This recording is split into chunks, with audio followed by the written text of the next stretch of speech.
12-10 start to the season, a 5-game winning streak, back-to-back overtime games, a loss to the Wizards, 104 points scored over 2 games by one person. Not even halfway through the year, and we've seen the ups and downs of Nuggets basketball.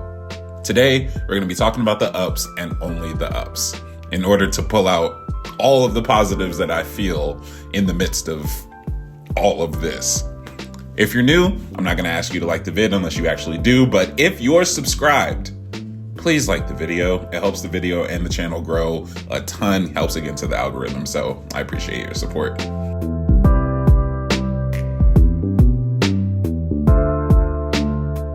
We're going to start with the strongest positive to come out of the season so far for Denver, and that is Jokic's 4th MVP campaign.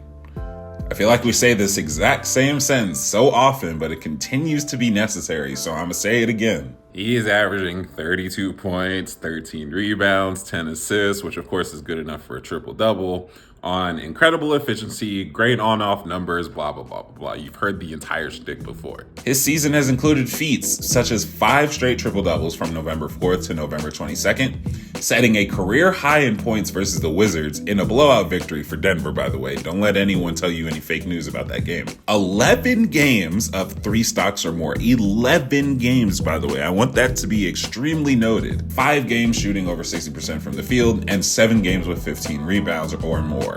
He also passed Magic Johnson for 3rd all time in the triple doubles list behind his teammate Russell Westbrook and Oscar Robertson. And also, after that blowout victory for Denver against the Wizards, he dropped 48 points, which then added on to his total of back-to-back games, 104 points. That's the 104 we mentioned earlier. That man is insane. He's been having a fantastic year, and I can go on and on and on and find more little feats in the stats and in the history that he's making so far, averaging a triple-double, yada yada, but you've probably seen all those tweets and all those stories already. And in the midst of a very rocky season for the Nuggets, Jokic has remained a pillar of stability, of excellence within the organization. Once again, proving to be a top 1 player in the league, or a top 2, depending on how you talk and who you talk to. Now, given the team's near 500 record, I would understand why people have questions or concerns about him being atop of the MVP ladder when bringing team winning into the conversation. That being said, his MVP case on its own is still so damn strong. He's averaging a 30-point triple-double on incredible efficiency from the 3-point line, which I feel like is something, maybe the last piece of his offensive game that we've been wanting to see come around, which is really great 3-point shooting. He's doing that right now on great volume too. So as of right now, his MVP case is pretty strong. If more teams and more players put together stronger seasons as a whole, so be it. But his individual MVP case is strong as hell. The KCP replacement, we can probably leave that moniker in the past. He's just CB. Every game this year, he's scored over 10 points. He's averaging over a steal a game, including a career-high 5 in one game versus the Pelicans. But perhaps the biggest talking point with Christian Braun so far this year is his 3-point shooting. Once again, you've heard this sentence from me a couple times on the channel already. So the biggest question with Christian Braun coming into this year was his 3-point shooting. Yeah, 43% from the arc, 2.7 attempts per. He's being consistent. He still has some flaws, obviously, as most players do, but he's learning and applying those lessons that he's learning on a game-to-game basis, and you can see the growth that he's having in multiple different roles. The man's just been a star in his role so far this year. This is pretty straightforward. Aaron Gordon is shooting far and away his best 3-point percentage of his career. He's reining in his shot selection. He's becoming more honed in on that. He's becoming more efficient with the ball as a secondary ball handler specifically, and he's still fitting into his off-ball dunker spot / defensive menace type role. The team as a whole doesn't put fear into opposing teams' hearts when it comes to shooting, and that's mainly because the volume is the worst in the league, and so are the makes in the league. But Aaron Gordon he's been doing what's been asked of him. He's hitting the 3 ball at an efficient clip. He's defending. He's being a much better playmaker. You can see the development in his passing and playmaking as well. In the midst of all of this, he's stepped up to the plate and has been a bright spot for this team. Perhaps one of the more shocking career developments across the entire league is Michael Porter Jr.'s leap as a passer. Not necessarily playmaking as a whole, but just simply passing the basketball at opportune times. He's currently averaging 3 assists per game. It's technically 2.9, but we're going to give him the round number bump because we want to.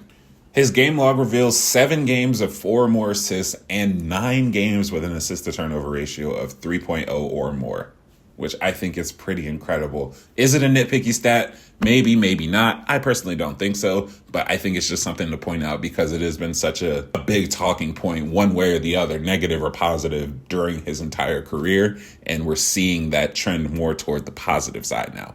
If you watch the tape, he's not just passing to pass. He's making reads. He's adjusting midair after his first read is no longer available. And I think at the peak of his passing development so far is this pass to Vlatko Cancar.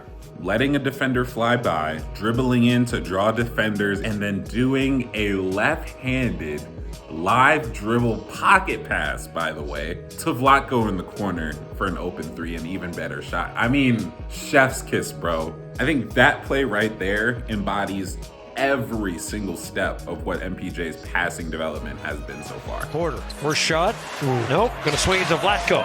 For 3, yes! This season has been an interesting one so far for Jamal Murray, the team's normal PG1. He's missed several games this year already, both with injury and inconsistency in on-court production. And in his place is a former MVP, the Nuggets' biggest addition in the offseason, Russell Westbrook. I specified starter version in the title card of this section because he has filled the role of PG1 whenever necessary and has helped lead the team to wins in the process. Let's take a look at some of Russell Westbrook's numbers in specific.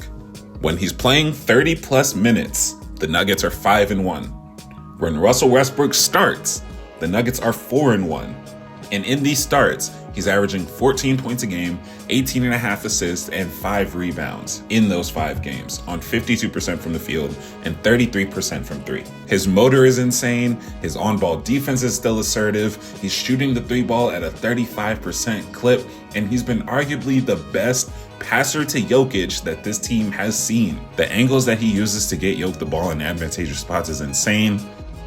This one in particular, leading a laser to where he knows that only Jokic can get to. Just an incredible pass. That's 2 beautiful passes we've highlighted in this video so far. Both of them. Mwah, mwah.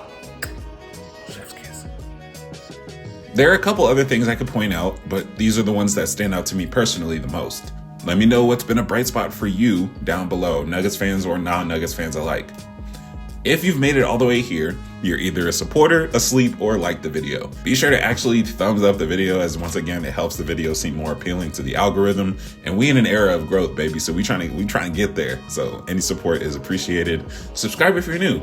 I'll see y'all in the next one, man. Peace out.